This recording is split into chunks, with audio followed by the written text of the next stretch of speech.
Years ago, South Africa was born as a new nation, equal, united, and free from apartheid.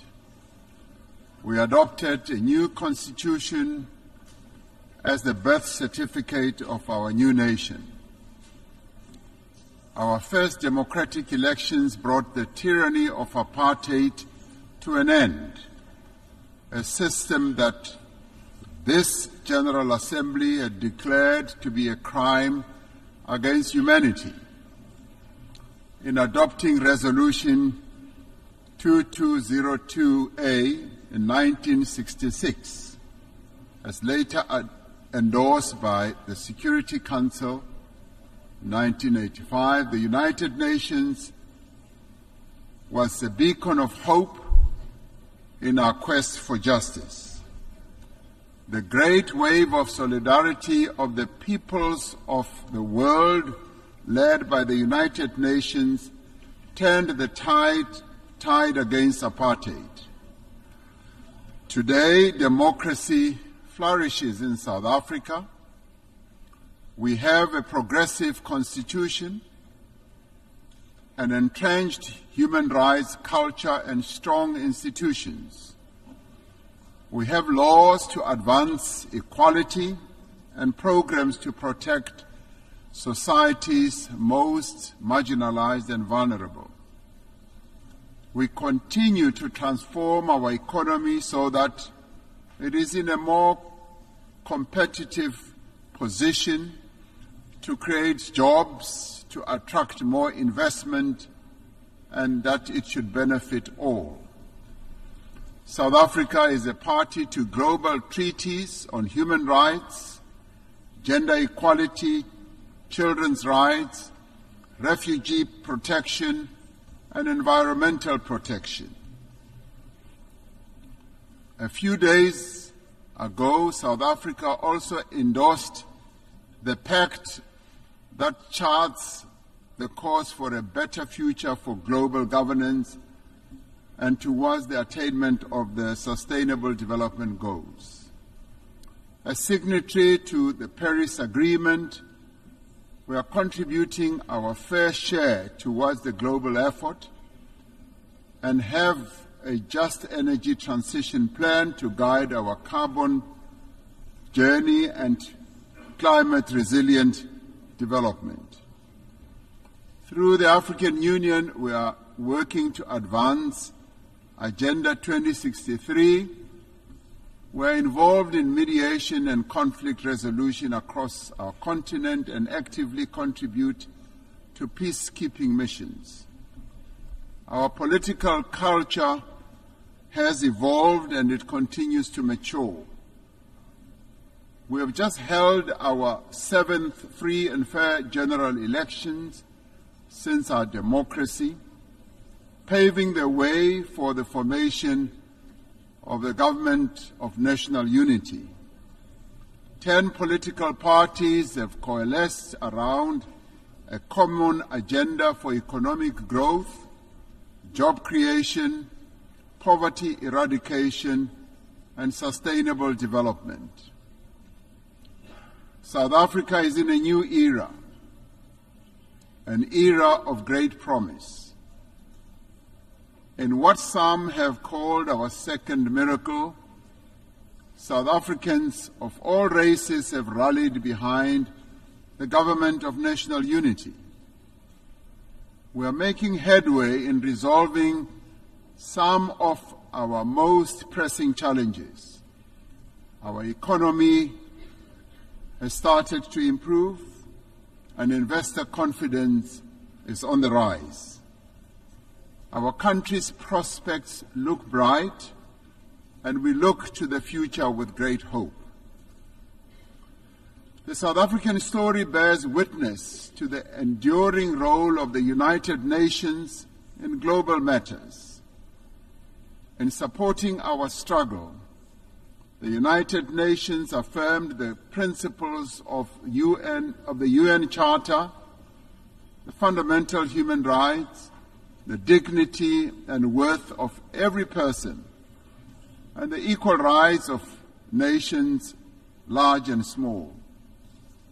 It affirmed the aspiration contained in the Universal Declaration of Rights that we should strive for a world free of barbarous acts that outrage the conscience of humankind. Genocide was declared to be a stain on the conscience of the world, and the world community took a stand against genocide. Apartheid was declared a crime against humanity and a stain on the conscience of the world. The United Nations took a stand against apartheid. These were seen as crimes against humanity then, and they continue to be crimes against humanity now. It has been 11 months since the Hamas attack that killed 1,200 people and where hostages were taken. As South Africa, we have condemned this attack. In response, Israel embarked on an act of collective punishment in its assault on the people of Gaza. The torment of the people of Gaza continues unabated. More than 41,000 Palestinians have been killed. Homes, hospitals, churches, mosques, and schools lie destroyed. Famine and disease stalk the streets of Gaza. This cannot but shock our collective humanity. The violence the Palestinian people are being subjected to is a grim continuation of more than half a century of apartheid that has been perpetrated against Palestinians by Israel. We South Africans know what apartheid looks like. We lived through apartheid. We suffered and died under apartheid. We will not remain silent and watch as apartheid is perpetrated against others.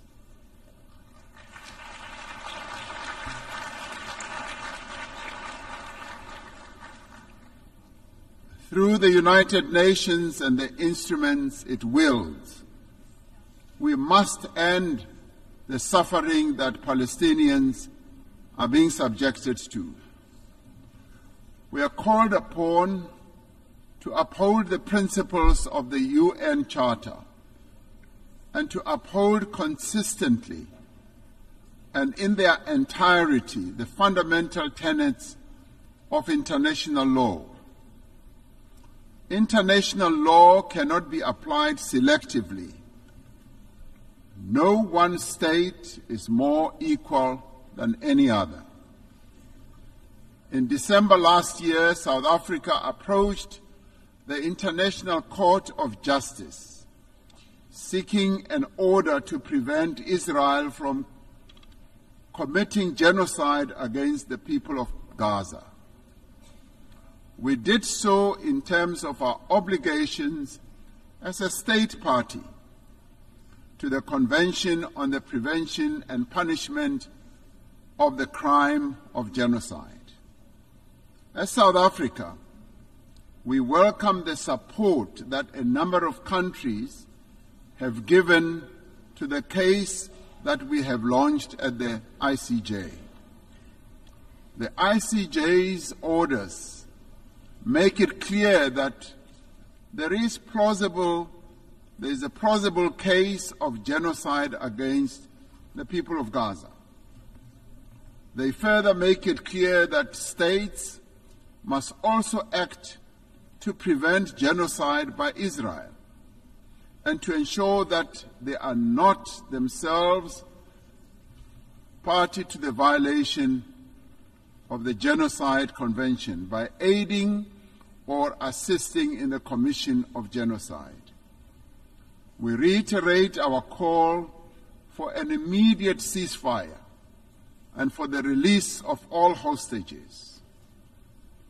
The only lasting solution is the establishment of a Palestinian state, a state that will exist side by side with Israel, with East Jerusalem as its capital. Our moral conscience further demands that we exert every effort to bring peace also to other countries, especially the eastern part of the Democratic Republic of the Congo, to Sudan, to Ukraine, and other parts of the African continent. We must realize the aspirations of the people of Western Sahara to self-determination. Achieving and maintaining peace and security requires the collective will of the community of nations gathered here.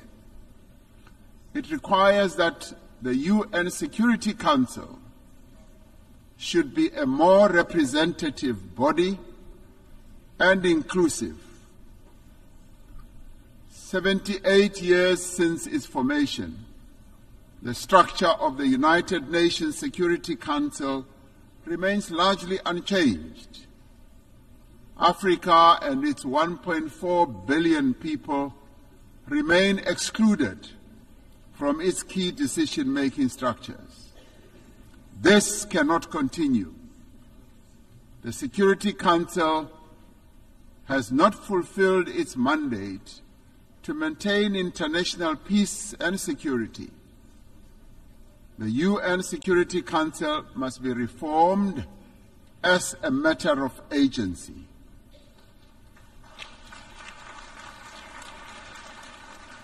We would like to see the Security Council being more inclusive so that the voices of all nations can be heard and be considered. It cannot remain an exclusive club of just 5 nations to the exclusion of the many nations in the world. Africa stands ready to play its role in building a safer global order by participating in the work of the UN Security Council on the basis of respect and acceptance.